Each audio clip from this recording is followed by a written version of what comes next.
आप सभी भाई साथियों को राम राम। मैं सुशील मलिक, आप देख रहे हैं समाज का दर्पण। दिल्ली के जंतर मंतर पर है और भाई कुछ आपको स्टूडेंट दिख रहे हैं KYC को लेके, नीट की जो भाई परीक्षा जो लीक हुई, रद्द हुई, और उसको लेके भाई जो धर्मेंद्र प्रधान जो भाई भारत के शिक्षा मंत्री हैं, उनके इस्तीफे की मांग है। और ये बच्चों का जो स्टूडेंट का मामला है वो सड़क से लेके संसद तक ये चल रहा है। तो राहुल गांधी जी ने भाई इस मामले पर बहस करने के लिए संसद में आवाज़ उठाई थी। विपक्ष का आरोप है कि भाई हमारा माइक बंद कर दिया गया और बहस नहीं हुई। तो स्टूडेंट का भाई क्या कहना है और आगे कब तक ये लड़ाई चलेगी, उन्हीं चीज़ों को लेके। नमस्कार भैया। नमस्कार जी। क्या नाम और कहाँ से? हमारा नाम दीपक है, मैं यूपी से हूँ।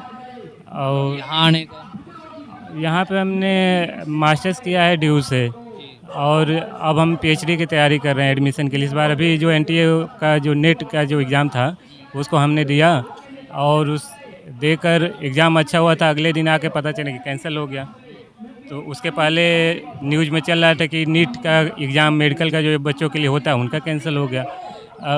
अब ये हम लोग को, अब हम उम्मीद कर रहे हैं कि उसमें कुछ निकलेगा। उसमें कई जगह बिहार हो गया, गुजरात हो गया, हरियाणा हो गया, कई जगह पकड़े गए हैं लोग। ये जिम्मेदारी, ये मान भी रहे हैं कि गलतियाँ हुई। पहले तो ये मान नहीं रहे थे, अब मान रहे हैं कि गलती हुई है, लेकिन उस पर किसी का अकाउंटेबिलिटी नहीं ठहराया जा रहा। या फिर यूजीसी चेयरमैन हो, या फिर धर्मेंद्र प्रधान हो, या एनटीए में किसी को जिम्मेदारी ठहराया जाए।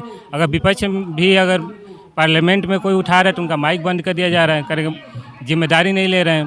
तो कुछ एक महीने के अंदर 40 लाख, केवल अभी एक महीने के अंदर 40 लाख बच्चों का भविष्य क्वेश्चन मार्क में है। हम लोग इतना बाहर से आके यहाँ पे पढ़ते हैं कि कुछ हम अपना भविष्य बनाएंगे। अगर अच्छे इंजीनियर डॉक्टर नहीं बनेंगे तो कैसे होगा, अच्छे प्रोफेसर नहीं बनेंगे तो कैसे होगा। दूसरी बात, इन्हें एनटीए की जो व्यवस्था है ये अपने आप में बहुत ही प्रॉब्लमेटिक है। जब से एनटीए आई है तब से सारे जी इसके अंदर जो एग्ज़ाम हो रहे हैं, कुछ ना कुछ धारलियाँ इसमें आती रहती है। इतना बड़ा देश है, आप क्यों चाहते हो कि कुछ ही लोग सब कुछ कंट्रोल करें। ये जो सेंट्रलाइज व्यवस्था है, कोचिंग का व्यवस्था, उनके लिए जो कोचिंग के साथ साठगांठ है, उनका उसमें पैसा लगा है, उन्हीं को बढ़ावा देने के लिए है। जो मान लीजिए रीजनल क्षेत्रों से आते हैं देश से बच्चे, उनके लिए फ़ायदेमंद नहीं इस टाइप के एग्ज़ाम। इसका कुछ उपाय हटाए। एनटीए को तो पहले बर्खास्त करना होना चाहिए, और इस पर सोचा जाए कि क्या कैसी व्यवस्था ला सकते हैं। हमारी यही मांग है। तो आपको क्या लगता है कि ये जिस तरीके से बार बार एग्ज़ाम पेपर लीक हो जाते हैं या रद्द करना पड़ जाता है, तो क्या नीचे से ऊपर तक एक सिस्टम बना हुआ है कि भाई एक व्यापार या एक धंधा बना हुआ है कि पेपर लीक कराओ, उससे पहले आप स्टूडेंट को पेपर पास कराने के नाम पे पैसा लो या एडमिशन के नाम पे? तो ऐसा कुछ लग रहा है कि स्कैम चल रहा है, और वो जो नीचे से ऊपर तक एक वो बनी हुई है, चैन बनी। बिल्कुल बिल्कुल। अभी हमने देखा कि अभी जितने लोग पकड़े जा रहे हैं सब रूलिंग पार्टी जो हैं उससे कनेक्टेड, या उनके अलाई हैं, या फिर इनसे कनेक्टेड ही आ रहे हैं उसमें।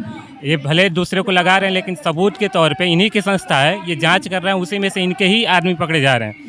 और ये नीचे से ऊपर तक जाहिर सी बात है, ये चाह क्या रहे हैं कि आम लोग के जो बच्चे हैं वो न पढ़ें। पहले क्या, एक तो दो स्कूली व्यवस्था बना दी, एक सरकारी school, private school. Private school में जाते कौन है? इंग्लिश स्कूल में, मीडियम में जाते कौन? जिनका पैसे हैं वो वहाँ पे पैसे देके आदमी पढ़ा रहा है। फिर यहाँ पे आगे आके यूनिवर्सिटी में आप उसके घोटाले के लिए वहाँ पे पैसा दो, फिर उसका जॉब में पैसा दो। तो कौन, ये आखिर वही जो ऊपर का तबका है, 5-10% जो जितना तबका होगा वही ऊपर बढ़ेगा, और 80% जितनी जनसंख्या है उन बच्चे क्या करेंगे? क्या 10% को आप 10% के बल पे आप विश्व गुरु बन जाएंगे क्या? इतनी बड़ी जनसंख्या, उनको कैसे पीछे कर सके? पूरी व्यवस्था ही बर्बाद कर दी हो। आम आदमी अपने बच्चों को पढ़ाने के लिए दूसरे शहर से जाता रहता है। सबसे बड़ा एक माता पिता के लिए उनके बच्चों की शिक्षा ही होती है, सबसे ज़्यादा खर्चा वहीं पर करते हैं। इसके लिए वो भागते रहते हैं दूसरे रूम। अधिकांश लोग तो रूम लेकर रहते हैं ना, इधर से उधर भटकते रहते हैं। लेकिन ये शिक्षा व्यवस्था को ये मात दे रहे हैं। सभी पढ़ाई की फीस बढ़ा दिया हर चीज़ का, लाखों। अब जिनके पास नीट के बच्चे, दूसरी बात है, नीट का बवाल इसलिए हुआ है क्योंकि इसमें अमीरों के भी बच्चे हैं।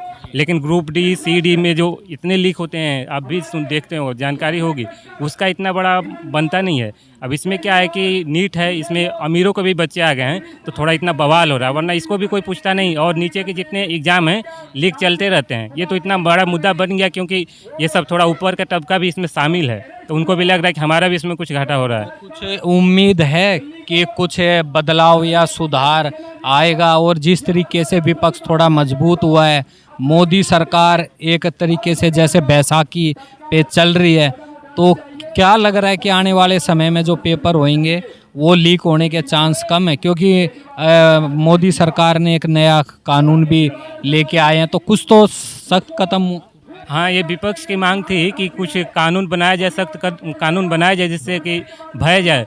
लेकिन दिक्कत है कि विपक्ष जब ये उठा रहा है तो उनके माइक बंद कर दिया जा रहा है। लोकसभा अध्यक्ष बोल रहे हैं कि हमारे पास बटन नहीं है, पता नहीं कहाँ से माइक बंद हो रहा है। लेकिन जब नेट का जब वो आवाज़ उठा रहे हैं, उनके माइक जब उन्होंने बोला था कि भाई इस मामले पे बहस करी जाए, तो उस पे नहीं हुआ। हम तो इस पे भी एक बार बहस हो जाए ना कि आखिर तो माइक कौन बंद कर रहा है, कहाँ से इसका सिस्टम क्या, इतना बड़ा आपने पार्लियामेंट बनाया, कौन इतनी अच्छी व्यवस्था में, तो वहाँ की यूनिवर्सिटी ही तो हैं। यहाँ पर से कोई विदेश चला जाता है, दिखाता है कि मंत्रियों के बेटे सब बाहर अच्छी यूनिवर्सिटी में पढ़ रहे हैं, बाहर के। मोटा पूछना चाहता हूँ कि एक स्टूडेंट को कंप्लीट पढ़ाई करने में कितना खर्चा आ जाता है?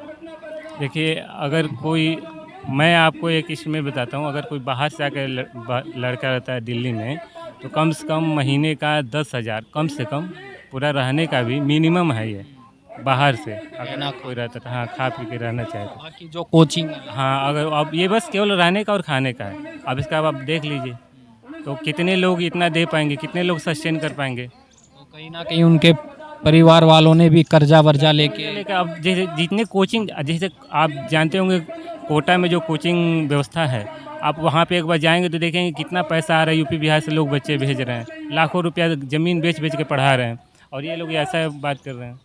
आपका क्या नाम भाई? मेरा नाम अवंती है। कहाँ से आए हो? मैं बंगाल से हूँ। मैं भगत सिंह छात्र एकता मंच संगठन में हूँ, दिल्ली विश्वविद्यालय में। स्टूडेंट तो बहुत कम हो आप लोग, आवाज़ जाएगी यहाँ से? आवाज़ किसान आंदोलन में शुरुआत में बहुत, मतलब जो आवाज़ उठना शुरू हुआ था वो बहुत कम तबकों से शुरू हुआ था, या फिर CNRC आंदोलन। उनको तो देशद्रोही बता दिया था किसान आंदोलन को, तो बोल रहे थे विपक्ष किसी की को देश, मोदी सरकार तो हर किसी को देशद्रोही बता देती है जो उसके खिलाफ आवाज़ उठाती है। ये बात स्टूडेंट समझते हैं? स्टूडेंट्स को समझना पड़ेगा और सड़कों पे उतरना पड़ेगा, क्योंकि आज जो उनके भविष्यों के साथ खेला जा रहा है, कल हम लोग देख रहे हैं किस तरीके से जो बेरोज़गारी बढ़ती जा रही है।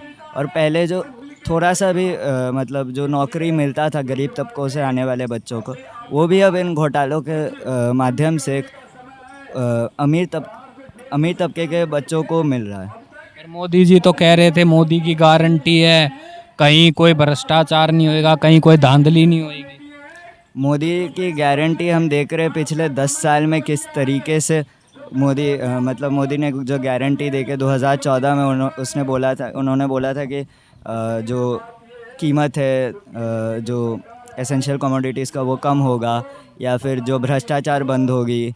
ये सब बढ़ते ही जा रहे हैं। और रोज़गार का भी बात उठाया था उस समय, और अभी हम देख रहे हैं किस तरीके से वो हमें सामने दिख रहा है कि किस तरीके से वो चीज़ें बढ़ती जा रही है। तो आपको क्या लग रहा है इसका हल क्या निकालेगा स्टूडेंट? आपके जो भी ग्रुप हैं, आगे के लिए सोचा क्या है कि ये लड़ाई सड़क तक रहेगी या सड़क से और आगे बढ़ेगी, या किस किस का समर्थन आप लोगों को मिला? ये लड़ाई सड़कों में ही मेनली लड़ी जाएगी, क्योंकि हम देखते हैं जो भी बड़ा आंदोलन होता है वो सड़कों पे ही लड़ा जाता है। अगर हम जर्मनी का एग्जांपल देख ले, हिटलर के ख़िलाफ़ जो लड़ाई लड़ी गई थी वो सड़कों पे ही लड़ी गई थी, या फिर अंग्रेज़ों के ख़िलाफ़ जो लड़ाई लड़ी गई थी वो सड़कों की ही लड़ाई थी। वो हिटलर तो तानाशाही थे, मोदी तो बहुत बड़े भगत हैं, विष्णु के अवतार, कुछ विष्णु के अवतार तक उनको मानते हैं। विष्णु के अवतार वो खुद को मानते होंगे, मगर जनता को पता है उसका असली चेहरा। जनता मानती है, या कई अंधभक्त कहते हैं कि वो हमें विष्णु के अवतार लगते हैं।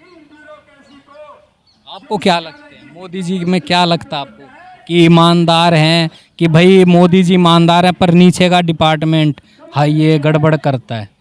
अभी जो जिस तरीके से कॉरपोरेट्स की दलाली चल रही है देश में, मोदी जी सबसे बड़े कॉरपोरेट दलाल हैं, मुझे यही लगता इतना बड़ा आरोप। है। बिल्कुल, और यह हमें सच्चाई में दिख रहा है। जो चाहे हम देखें जो देश भर में चल रहा है अभी, जैसे हम छत्तीसगढ़ में देख रहे हैं हसदेव को काट दिया गया, और बस्तर में इतना जो जन आंदोलन चल रहा है उसको दबाया जा रहा है और उनको बोला जा रहा है कि नक्सली है, सिर्फ ताकि कॉरपोरेट मुनाफे के लिए आदिवासियों को उनके जल जंगल ज़मीन से हटाया जाए, और ये देश भर में चल रहा है। मोदी जी कहते हैं मैं तो गरीब का बेटा हूँ, फ़कीर हूँ, मेरा जो कुछ है 18-18 घंटे में देश की सेवा के लिए लगा। मोदी जी बोलते हैं कि उनका जो ये है वो गरीब तबके से आते हैं, लेकिन उनका एक फ़ोटो है बचपन का, लगभग 1950 के आसपास का होगा, उसमें वो कोट पहने हुए हैं। 1950 में कौन सा गरीब कोट अफोर्ड कर सकता था? मतलब जो भी चीज़ें ये बनाई गई हैं 10 साल में, ये मतलब गोदी मीडिया या अंधभक्तों के द्वारा एक बनाई गई है मोदी को लेकर। ये जो साफ सुथरी जो छवि है कि वो गरीब हैं, तपस्वी हैं और सब कुछ मतलब देश के ऊपर न्योछावर करते हैं। बिल्कुल, ये एक मतलब जनता को एक मतलब जनता को मतलब जनता के ऊपर एक साजिश है ताकि उनको मतलब अपने मुद्दों से भटकाया जाए और मोदी जी को एक ईमानदार नेता की तरह दिखाया जाए, और ये कॉरपोरेट घरानों के द्वारा जो फंडेड मीडिया है वो इस छवि को और ज़्यादा ये कर रही है। आप क्या कहना चाहते हो भाई? आप नाम क्या और कहाँ से? मैं अविनाश हूँ, मैं भगत सिंह छात्र एकता मंच से हूँ। हम दिल्ली यूनिवर्सिटी के ही छात्र हैं। तो आपके परिवार वाले बोलते नहीं है क्या सड़कों पे बैठ गए हो, सरकार से लड़ रहे हो, तुम्हारा फ्यूचर खराब हो जाएगा? सरकार से घर वाले भी समझते हैं कि हमारी ये जो लड़ाई है ये एक सही चीज़ के लिए है और वो समर्थन भी करते हैं इसका। तो हल क्या निकलेगा इसका, कुछ सोचा है? ये कितनी लंबी लड़ाई चल सकती है?